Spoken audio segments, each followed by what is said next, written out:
बिस्मिल्लाहिर्रहमानिर्रहीम। अस्सलाम वालेकुम। आज हम उर्दू में पढ़ेंगे मुख्तलिफ़ किस्म की कहानियाँ। मुख्तलिफ़ किस्म की कहानियाँ बच्चों आपने पढ़ी हैं, जिसमें सिंड्रेला की कहानी है और अलादीन के चिराग की कहानी है। इसी तरह सिंदबाद की भी बहुत सारी कहानियाँ हैं जो उसके सफ़रनामों पर मुश्तमिल हैं। यानी सिंदबाद जहाज़ी के जो सफ़रनामे होते हैं उसमें वो मुख्तलिफ़ जगहों पे सफ़र करता है और फिर जब वो वहाँ की कहानी लिखता है तो वो हमें कहानी की शक्ल में पता चलती है। तो आज हम पढ़ेंगे सिंदबाद जहाज़ी का दूसरा सफ़र। उन्वान नंबर 8 है ये। सबसे पहले हम इस कहानी में आने वाले मुश्किल अल्फाज समझते हैं। सबसे पहले है यकसानियत। यकसानियत कहते हैं एक जैसी चीज़ को। उकताना, दिल भर जाना। ज़ीरू कहते हैं जानदार को।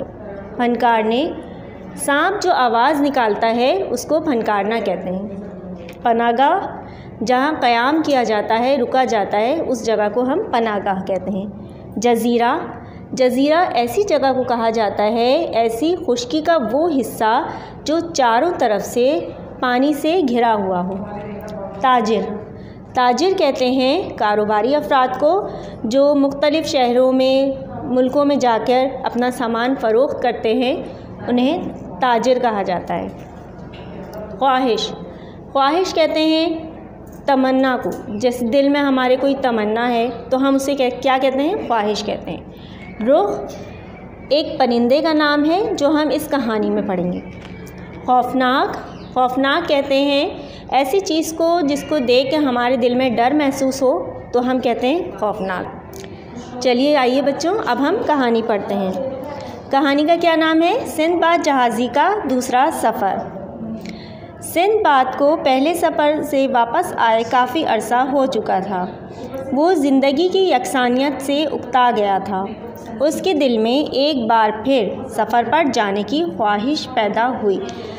आपको जैसे कि मैंने बताया था शुरू में कि सिंदबाद जो था वो सफ़र किया करता था और उसको सफ़र करते हुए काफ़ी दिन बीत चुके थे, तो उसके दिल में क्या हुआ? ख्वाहिश पैदा हुई कि वो दोबारा सफ़र करे। सिंदबाद ने अपने दोस्त अहबाब से रुख़सत ली और अपने समंदरी सफ़र पर रवाना हो गया। इस दफ़ा सिंदबाद ने एक ऐसे जज़ीरे का इंतख़ाब किया था जो सरांदीप के जज़ायर की तरफ रवाना हो रहा था। सरांदीप एक मुल्क का नाम है जहाँ सिंदबाद जा रहा था। जहाज़ बहुत बड़ा था और इस पर बहुत सारे ताजिर सवार थे। बहरी जहाज़ आपने देखे होंगे कि बहुत बड़े बड़े होते हैं और उस पर बहुत सारे लोग भी सवार होते हैं। बहुत जल्द सिंदबाद की दोस्ती इन ताजिरों से हो गई। जहाज़ खुश असलूबी से अपना सफ़र तय करता हुआ मंजिल की तरफ रवा दवा था। सफ़र के दौरान जहाँ कहीं भी कोई पुरफ़िज़ा जज़ीरा नज़र आता, जहाज़ का कप्तान वहाँ लंगर डाल देता। यानी कोई बहुत खूबसूरत और अच्छा सा जज़ीरा जब उसे नज़र आता कप्तान को, तो वो वहाँ जहाज़ को रोक देता। सिंदबाद और इसके साथी इस जज़ीरे पर उतरकर सैर व तफरीह करते। कुछ देर के बाद जहाज़ फिर अपने सफ़र पर रवाना हो जाता। कई माह के सफ़र के बाद जहाज़ एक जज़ीरे पर रुका।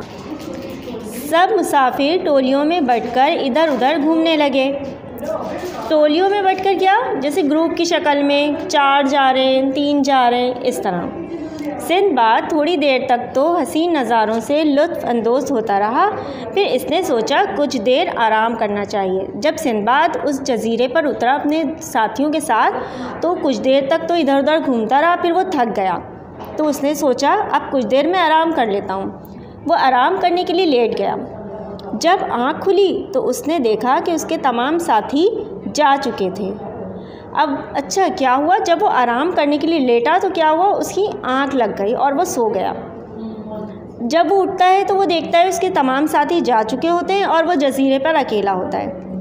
ये देखकर सिंदबाद बहुत परेशान हुआ, मगर अब क्या हो सकता था? मरता क्या ना करता, अकेले ही जज़ीरे में सफ़र करने लगा। सिंदबाद ने जब ये देखा वो अकेला रह गया तो वो बहुत ज़्यादा परेशान हो गया, लेकिन अब क्या कर सकता था? वो अकेला ही उस जज़ीरे पर सफ़र करने लगा। अभी कुछ ही दूर गया था कि उसे एक बहुत बड़ा सफ़ेद गुंबद नज़र आया। करीब जाने पर मालूम हुआ कि वो एक अंडा था, एक बहुत बड़े परिंदे रुख का अंडा। अभी वो अंडे को देख ही रहा था कि अचानक अंधेरा छा गया। असल में सिंदबाद रुख के घोंसले में आ गया था। सिंदबाद जो जजीरे में घूम फिर रहा था तो उसे एक सफ़ेद गुंबद नज़र आया। जब वो आगे गया था तो क्या देखता है, वो एक बहुत बड़ा अंडा होता है। रुख के बारे में मैंने आपको बताया था ना कि वो एक परिंदे का नाम है, तो वो अंडा क्या था, एक परिंदे का अंडा था और सिंदबाद घूमते घूमते घोंसले में चला गया था। अब रुख अपने अंडे पर बैठने के लिए आया था। सिंदबाद जो घूमते घूमते घोंसले में पहुंच चुका था रुख के, तो अब क्या देखता है कि एक बहुत बड़ा परिंदा आया है रुख, और वो अंडे पर बैठने के लिए आया है। सिंदबाद ने बड़ी मुश्किल से अपने आप को बचाया। अचानक इसके जहन में एक तरकीब आई। इसने अपनी पगड़ी खोल ली और अपने आप को इसकी मदद से परिंदे के दरख्त के तने जैसे मजबूत पंजे से बांध लिया। पहले ज़माने में लोग पगड़ी बांधते थे, अभी भी आपने देखा है कि लोग सरों पे पगड़ी बांधते हैं, तो सिंदबाद भी उस वक्त पगड़ी बांधा हुआ था। अब उसने सोचा कि यहाँ से कैसे निकला जाए, तो उसके दिमाग में एक तरकीब आई। तो उसने जल्दी से अपनी सर की पगड़ी खोली और वो उसने परिंदे के पंजों में बांध ली। अपने साथ पगड़ी के पैरों से उसको बांध लिया। कुछ देर के बाद जब परिंदा उड़ा तो सिंदबाद भी इसके साथ था। वो अजीमुल हुब्सा परिंदा एक वादी में जाकर उतरा।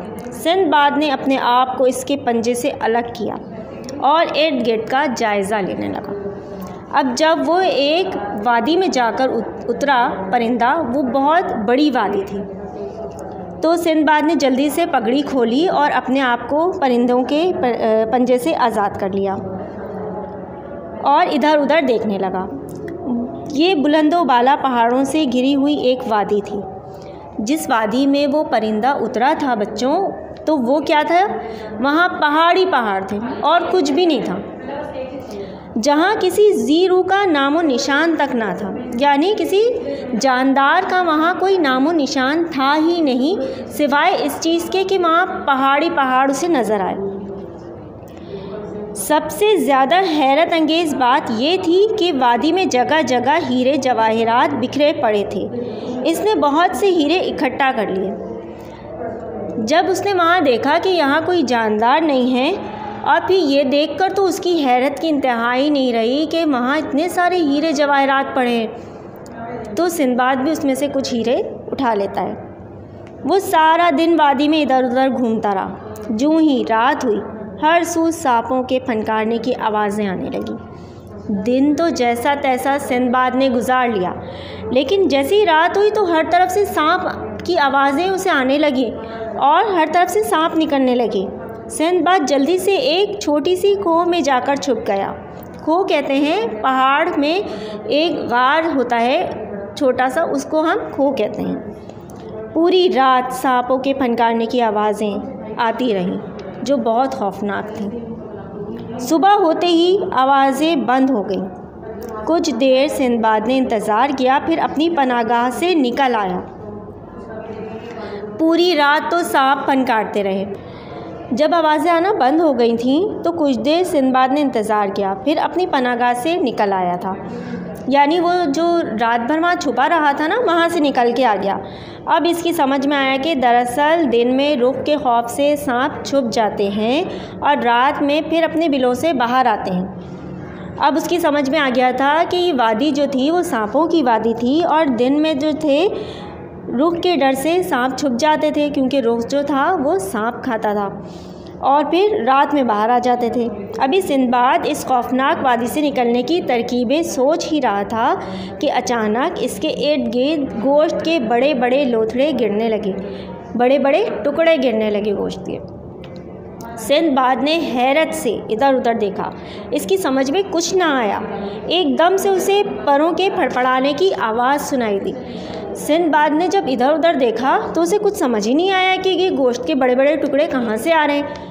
तो उसे क्या होता है, एकदम से परों के फड़फड़ाने की आवाज़ सुनाई देती है। रुख जो होता है गोश्त पे झपट रहा होता है, यानी उस पर उसको खाने के लिए, उठाने के लिए झपट रहा होता है उसको। सिंदबाद ने आओ देखा न ताओ, गोश्त के एक बड़े लोथड़े से चिमट गया, एक बड़े टुकड़े से वो भी चिपक गया।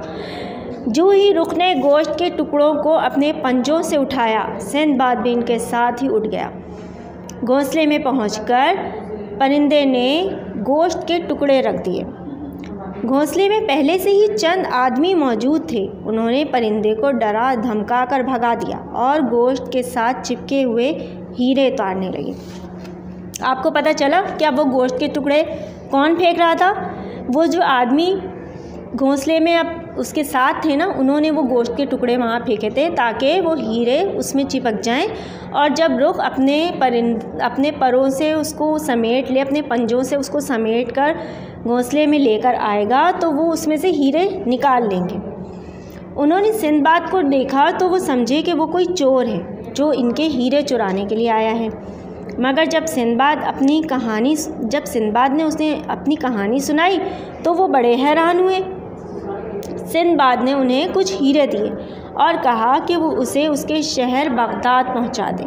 वो राज़ी हो गए और यूं सिंदबाद ने एक बार फिर समंदरी जहाज़ का सफ़र खैरियत से तय किया और खैरियत से ही वो अपने घर पहुंच गया। उम्मीद है आपको आज की कहानी में बहुत मज़ा आया होगा। अल्लाह हाफ़िज़।